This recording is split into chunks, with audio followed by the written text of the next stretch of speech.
Alors, l'actualité politique du moment, c'est l'accord entre les rassemblements de l'opposition et la majorité présidentielle, ainsi que toutes les forces vives de la nation pour un gouvernement de transition de l'Union nationale dont le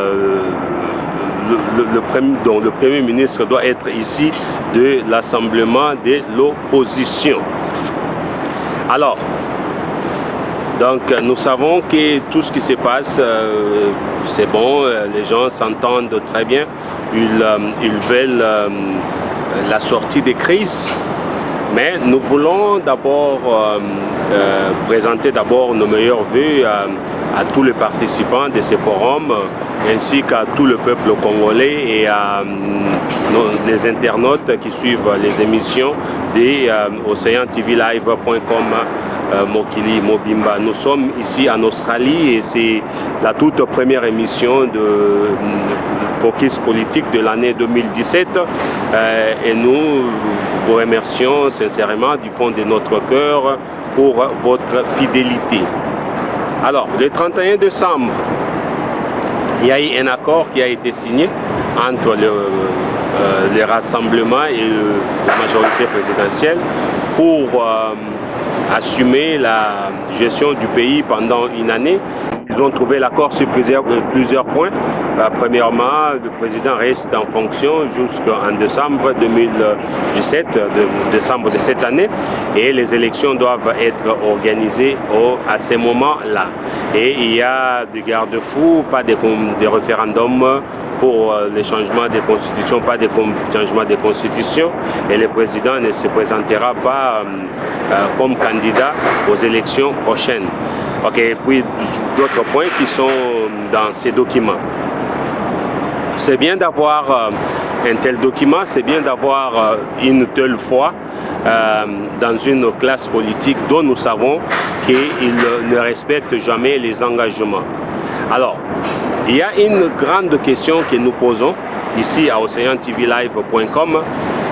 Est-ce que les opposants, le membre des rassemblements, est-ce qu'ils ont bien pensé? Est-ce qu'ils ont la foi que cette fois-ci, Kabila et la majorité présidentielle vont respecter cet accord? Alors, nous posons cette question parce que nous savons qu'il n'a pas pu respecter la Constitution. La Constitution qui est plus qu'un simple accord, il n'a pas respecté ça. Mais maintenant, avec un tel accord, quelles sont les garanties ou bien quelles sont les modalités pour l'amener à accepter ça? Il y a toujours une suspicion quelque part, dans le sens que s'il n'a pas pu respecter la Constitution, et donc il ne pourra pas respecter un simple accord. Et jusqu'aujourd'hui, il n'a pas encore signé ça. Maintenant, l'histoire nous démontre que plusieurs fois dans l'histoire du Congo, il y a des accords qui ont été signés, surtout avec M. Etienne Tshisekedi Omulumba, le président de l'UDPS. Il a signé des accords avec Mobutu, il a même cohabité avec Mobutu, mais ça n'a toujours pas marché. C'est ce que je veux dire. Mais maintenant, avec Kabila, c'est la même chose. Il ne dit rien, il ne prononce jamais sa position. Alors, c'est quelqu'un qui est très calme, un calme qui fait peur, dans le sens que on ne sait pas ce qu'il pense, on ne sait pas sa position. Même quand il a la chance de se prononcer, quand il prononce des discours, il ne parle jamais de ça. Il parle tout simplement avec la lecture des discours qui sont écrits par d'autres gens, je ne sais pas. Là, je suis vraiment, je n'ai pas vraiment confiance.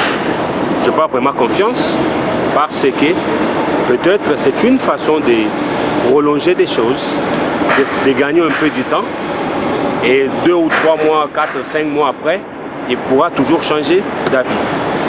Alors, c'est pour cette raison-là que je demande à la classe politique de bien penser, de très bien penser, dans le sens que, personnellement, comme beaucoup de gens, nous n'avons pas vraiment confiance en cette classe politique. une classe politique qui est corrompue, une classe politique qui ne pense qu'à la cagnotte, une classe politique qui ne pense qu'à leur propre ventre. Ils s'en foutent de la population. Alors, comme nous savons que l'histoire a démontré, tout le monde qui est aujourd'hui dans l'opposition était une fois au pouvoir. Et je commence même à demander s'il y a des opposants au Congo, à part peut-être M. Etienne Tshisekedi ou Moulumba. Mais les autres, ce sont toujours des gens qui ont cohabité avec M. Kabila et pour une certaine raison, pour des raisons personnelles, quand ils ne sont pas contents de quelque chose, ou bien de postes, ou bien de la répartition de postes, ils se font opposants.